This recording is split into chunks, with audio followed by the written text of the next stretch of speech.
এখন একজন মানুষকে এই পরকালের জীবন সম্পর্কে কিভাবে বোঝাতে পারি? সরি, সহজে টাকা পেয়ে যাচ্ছেন, এটা কি ভালো? কোনটা ভালো? আপনি তো কোনো কাজ করছেন না, যে টাকাটা আপনি পাচ্ছেন সেটা তো খুব সহজেই চলে আসছে। কোনো কাজ না করেই টাকা পাচ্ছেন। হ্যাঁ, আপনিও বললেন কোনো কাজ না করে সহজে টাকা পেয়ে যাচ্ছি, সেজন্যই তো বলছি এটা ভালো। টাকা পেয়ে যাচ্ছি সহজে, তাহলে কষ্ট করবো কেন? সহজে টাকা পাওয়াটা ভালো না খারাপ? অবশ্যই ভালো। আসসালামু আলাইকুম প্রিয় দর্শক, আজকের ভিডিওটি খুব গুরুত্বপূর্ণ হতে যাচ্ছে। হ্যাঁ প্রিয় দর্শক, পরকালের জীবনে কিন্তু একজন ভাই প্রশ্ন করেছেন যে পরকাল কি সত্যি না মিথ্যা? পরকালের জীবনকে অনেকজনই বিশ্বাস করে না। হ্যাঁ প্রিয় দর্শক, যে আমরা যে বলি যে মৃত্যুর পর আমরা কবরে যাব, কবরে আমাদেরকে হিসাব নেবে, কবর আজাব হবে, আমাদেরকে হাসরের মাঠে ময়দানে দাঁড়াতে হবে, তো এগুলো কি সত্যি না মিথ্যা? অনেকজনই বিশ্বাস করে না পরকালের জীবনকে নিয়ে।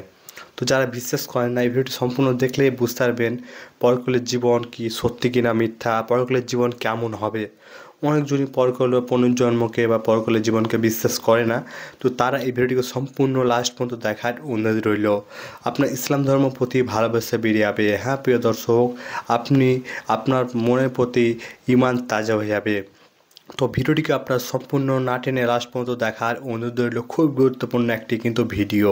তো ভিডিওটি শুরু করার আগে আপনি যদি এরকম ইসলামী পোশাক ভিডিও দেখতে চান তো অতি অবশ্যই আমাদের আল্লাহ চ্যানেলটিকে সাবস্ক্রাইব করে দেবেন। আমরা নিয়মিত এরকমই গুরুত্বপূর্ণ টপিকে কিন্তু ভিডিও আপলোড করে থাকি, তো অতি অবশ্যই আমাদের চ্যানেলটিকে সাবস্ক্রাইব করে যাবেন। চলুন আমরা পরকালের জীবন নিয়ে একটা চাকরি নেই মাসাল্লাহ অসাধারণ বক্তব্য রেখেছেন, তো আমরা শুনে আসি। এখন একজন মানুষকে এই পরকালের জীবন সম্পর্কে কিভাবে বোঝাতে পারি? ধরেন একজন লোক পরকালের জীবনে বিশ্বাস করে না, আর সর্বশক্তিমান আল্লাহকেও বিশ্বাস করে না, এখন তাকে বোঝাবো কিভাবে? আমি আপনাদের একটা প্রশ্ন করি যে চুরি করা ভালো না খারাপ? চুরি করা ভালো না খারাপ? খারাপ। সবাই বলবে খারাপ। ধর্ষণ করা ভালো না খারাপ? কে বলবে এটা ভালো? কেউ না। 4000 মানুষের কেউ বলছে না যে চুরি করা ভালো বা ধর্ষণ করা ভালো, সবাই একমত। আচ্ছা, এবার একটা উদাহরণ দেই। ধরেন আমি একজন স্মাগলার, ধরে নেন আমি স্মাগলার, অনেক ক্ষমতাবান স্মাগলার, আর আমি চোর, পৃথিবীর মধ্যে 1 নাম্বার, সবার সেরা। আর ধরেন আপনারা কেউ পরকালের জীবনে বিশ্বাস করেন না, আল্লাহকে বিশ্বাস করেন না, তাহলে আপনারা আল্লাহকে বিশ্বাস করেন না, পরকালের জীবনে বিশ্বাস করেন না, আর আমি একজন স্মাগলার, সেরা স্মাগলার, খুব বুদ্ধিমান, সবসময় যুক্তি খাটিয়ে কাজ করি। আমি আপনাদের বলছি যে চুরি করা ভালো। আমি বলছি চুরি করা ভালো, আমি সবসময় যুক্তি মেনে চলি, সবসময় বিজ্ঞান মেনে চলি। আমি আপনাদের প্রশ্ন করছি, একটু আগে আপনারা সবাই বললেন যে চুরি করা খারাপ, চুরি করা খারাপ। এখন আপনারা অন্তত একটা লজিক্যাল কারণ আমাকে দেখান যে চুরি করা কেন খারাপ আর আমি কেন বন্ধ করব। আমি খুব লজিক্যাল মানুষ, আমি অনেক বুদ্ধিমান, আমি বিজ্ঞান মেনে চলি। এখন আমাকে অন্তত একটা বৈজ্ঞানিক কারণ দেখান যে চুরি করা খারাপ কেন, তাহলে আমি চুরি করা বন্ধ করব। কেউ কি আমাকে মাত্র একটা কারণ দেখাতে পারবেন? অন্যের অধিকার কেড়ে নিচ্ছেন। আপনি অন্যের অধিকার কেড়ে নিচ্ছেন। মেনে নিলাম যে আমি অন্যের অধিকার কেড়ে নিচ্ছি। আমি হয়তো কারো 1000 টাকা চুরি করছি, তার অধিকার কেড়ে নিচ্ছি, এটা তার জন্য খারাপ, আমার জন্য না। আমি বলছি যুক্তি দিয়ে বোঝান যে এটা আমার জন্য খারাপ কেন। যদি কারো কাছ থেকে 1000 টাকা চুরি করি তাহলে ভালো হোটেলে খাওয়া দাওয়া করতে পারবো, 5 স্টার হোটেলে যেতে পারবো, সিনেমা দেখবো, এতে আমার উপকার হবে। আপনারা আমাকে যুক্তি দেখান যে এটা আমার জন্য কেন খারাপ হবে। যার চুরি যাচ্ছে তার জন্য এটা খারাপ, পুলিশ শাস্তি দেবে। আরেক ভাই বললেন পুলিশ আমাকে শাস্তি দিতে পারে, পুলিশ আমাকে অ্যারেস্ট করবে। ভাই, পুলিশ তো আমার পকেটে আছে, মন্ত্রী মিনিস্টার আমার পকেটে। বলছি তো আমি হচ্ছি সেরা স্মাগলার, পৃথিবীর মধ্যে 1 নাম্বার। আপনি ছোটখাটো চোর, তাই চুরি করলে ধরা পড়ে যাবেন। আমি হচ্ছি সেরা চোর, মাফিয়া নাম শুনেছেন? পুলিশ আমার পকেটে থাকে, মন্ত্রী মিনিস্টারের পকেটে, তারপর কোর্টের জজ আমার পকেটে, সবাইকে আমি টাকা দেই। আমাকে একটা কারণ দেখান যে এটা কেন খারাপ। হ্যাঁ, মনে রাখবেন প্রথমেই বলেছি যে ধরে নেবেন আপনারা হলেন সেই সব মানুষ যারা আল্লাহকে বিশ্বাস করে না, পরকালে বিশ্বাস করে না, আর আমি স্মাগলার। এখন আপনারা আমাকে বোঝাবেন যে চুরি করা খারাপ, মাত্র একটা লজিক্যাল কারণ দেখান। এটা তো হারাম, চুরি করা হারাম কাজ। হারাম? হ্যাঁ হারাম আপনার কাছে, আপনি চুরি করবেন না, কিন্তু আমার কাছে তো হারাম না। আপনার কাছে হারাম হলে, নিষিদ্ধ হলে আপনি চুরি করবেন না। কে আপনাকে চুরি করতে বলছে? আমি বলছি আমাকে প্রমাণ দেখান। আমি খুব লজিক্যাল মানুষ, মাত্র একটা লজিক্যাল কারণ দেখান যে এটা কেন খারাপ, তাহলে আমি আর চুরি করবো না। মাত্র একটা, দুটো লাগবে না, মাত্র একটা কারণ দেখান লজিক্যাল। একদিন আপনারও চুরি যাবে। একদিন আমারও চুরি যাবে? খুব ভালো ভাই, খুব বুদ্ধিমান, অন্য কেউ চুরি করবে। ভাই বলেছি তো আমি 1 নম্বর মাফিয়া। আমার 100 জন বডিগার্ড, 100 জন বডিগার্ড স্টেজের পেছনে আছে, সবার কাছে AK-56 রাইফেল। ছোটখাটো চোরের বাসা চুরি হতে পারে, আমি তো পৃথিবীর 1 নাম্বার। আমার সঙ্গে বডিগার্ড থাকে, এখানে চোর আসবে না। আপনি তো আপনার সব সম্পদ নিয়েই মারা যাবেন, কোনো লাভ হবে না। কি বললেন? সব সম্পদ নিয়েই মারা যাবেন। কি নিয়ে মারা যাব? সব সম্পদ নিয়ে। সব সম্পদ নিয়ে মারা যাব? আমরা সবাই মারা যাবো, এতে সমস্যা কি? সবাই তো মারা যাবো, আপনি মরবেন না? মারা যাওয়ার আগে জীবনটা উপভোগ করব। আপনি মারা যাবেন, আমিও মারা যাবো, তবে মারা যাওয়ার আগে আমি থাকবো 5 স্টার হোটেলে, আমি অনেক ভালো খাবার খাবো। সমস্যা কি? আমরা তো সবাই মারা যাব। আপনার বিবেক বাধা দেবে। আমার বিবেক এখানে বাধা দেবে? ভাই বিবেক এখানে কোনো ঝামেলা করবে না। আমি খুব লজিক্যাল মানুষ, আপনার বিবেক বলছে তাই আপনি চুরি করবেন না। আমি খুব লজিক্যাল মানুষ, আমার বিবেক কখনো বাধা দেয় না। আমি আপনাদের বলছি, আমাকে একটা লজিক্যাল কারণ দেখান। আপনার বিবেক যদি বলে খারাপ কাজ আপনি চুরি করবেন না, আমি তো বলছি এটা ভালো, চুরি করলে আমার উপকার হবে, জীবন উপভোগ করতে পারবো, তাহলে কেন খারাপ? এটা তো ভালো।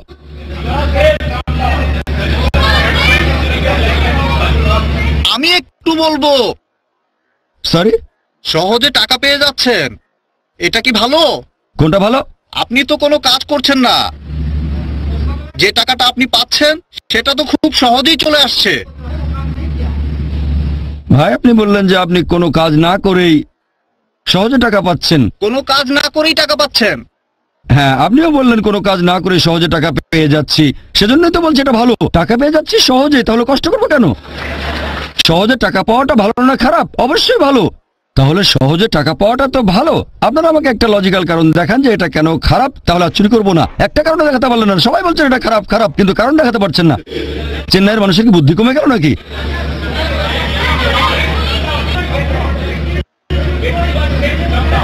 সরি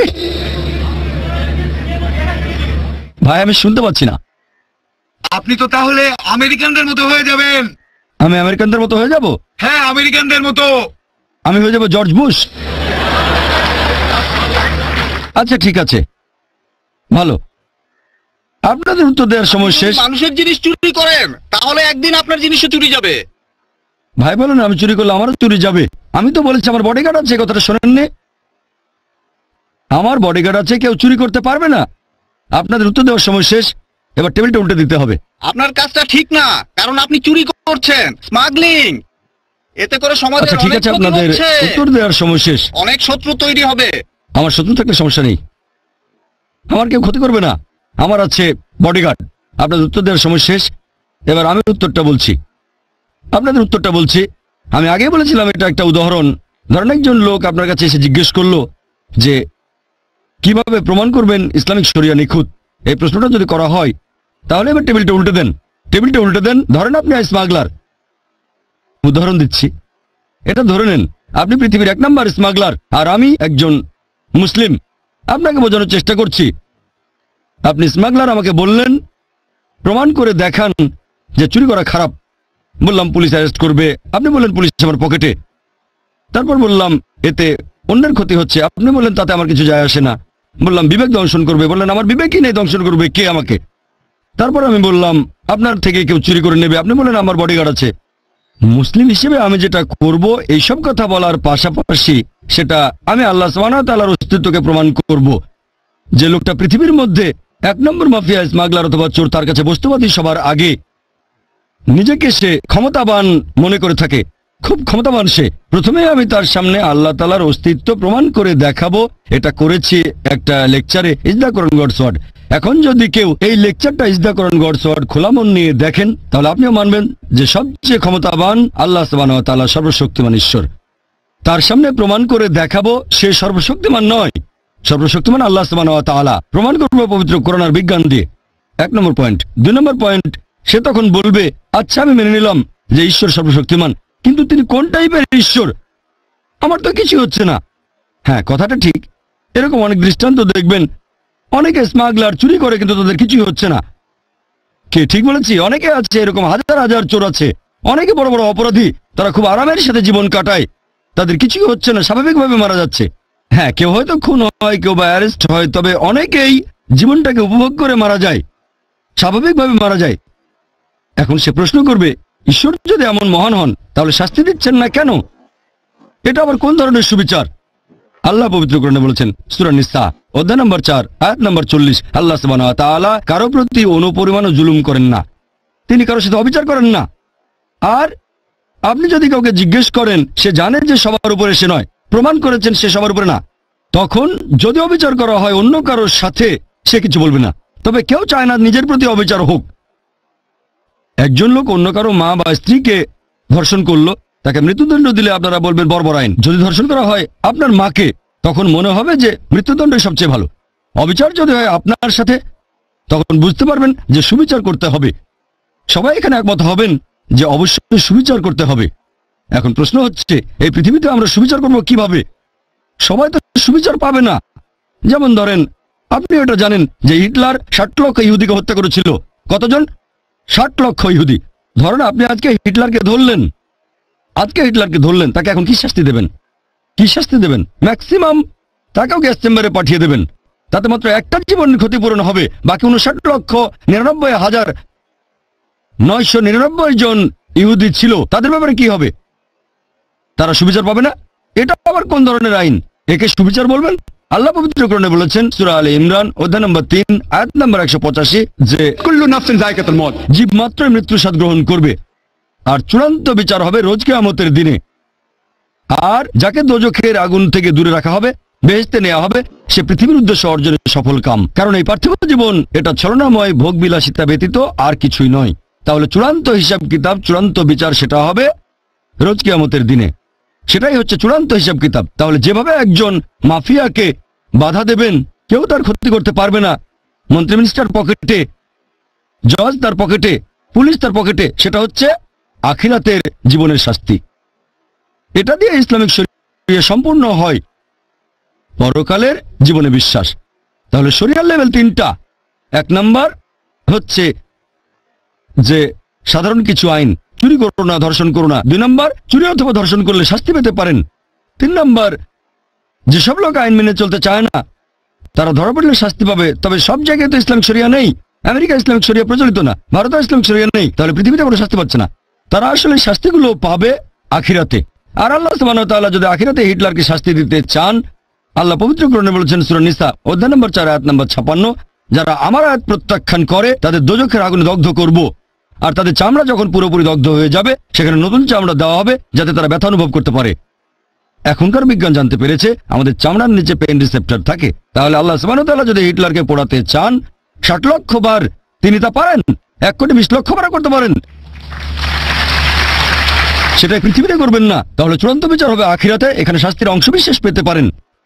তবে আসল হিসাব কিতাব, একেবারে চূড়ান্ত বিচার হবে রোজ কিয়ামতের দিনে। আর আল্লাহ সুবহানাহু ওয়া তাআলা হলেন মালিক ইয়াউমিদ্দিন, তিনি কর্মফল দিবসের মালিক। তাহলে চূড়ান্ত শরিয়া আর ইসলামিক আইন তখনই বুঝতে পারবেন যদি বিশ্বাস করেন আখিরাতে।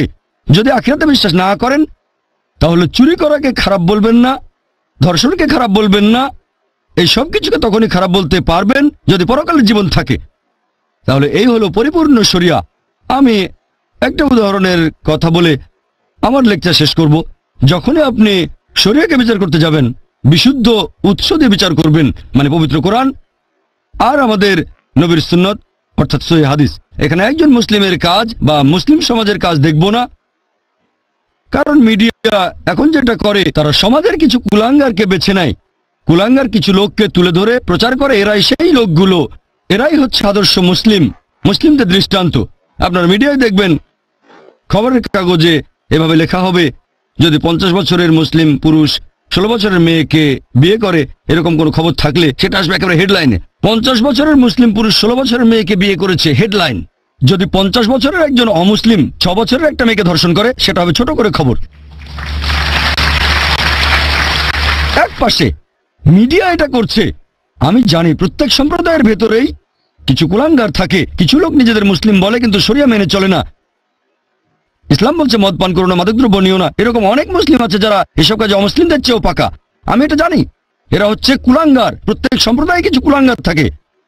মিডিয়া এদেরকে এমন ভাবে তুলে ধরো যেন এরাই আদর্শ মুসলিম। গতকাল একটা উদাহরণ দিয়েছিলাম, যদি একটা গাড়িকে যাচাই করতে চান আর ড্রাইভার যদি ভালো চালাতে না জানে, হুইলের পেছনে কাঁপাকাপি করতে করতে অ্যাক্সিডেন্ট করে বসলো, কাকে দোষ দেবেন? ড্রাইভারকে না গাড়িকে? ড্রাইভারকে। তাই মুসলিমদের দেখে ইসলাম ধর্মকে বিচার করবেন না, ইসলামকে বিচার করবেন কোরআন এবং হাদিস দিয়ে।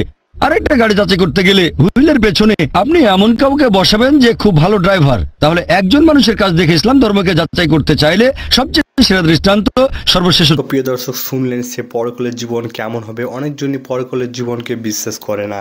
কবর আজাব, মৃত্যুর পরে আমরা যে কবরে আজাব হবে বা হাসরের ময়দানে আমাদেরকে দাঁড়াতে হবে, যেমন কর্ম করে যাবো তেমন ফল পাবো পরকালের জীবনে।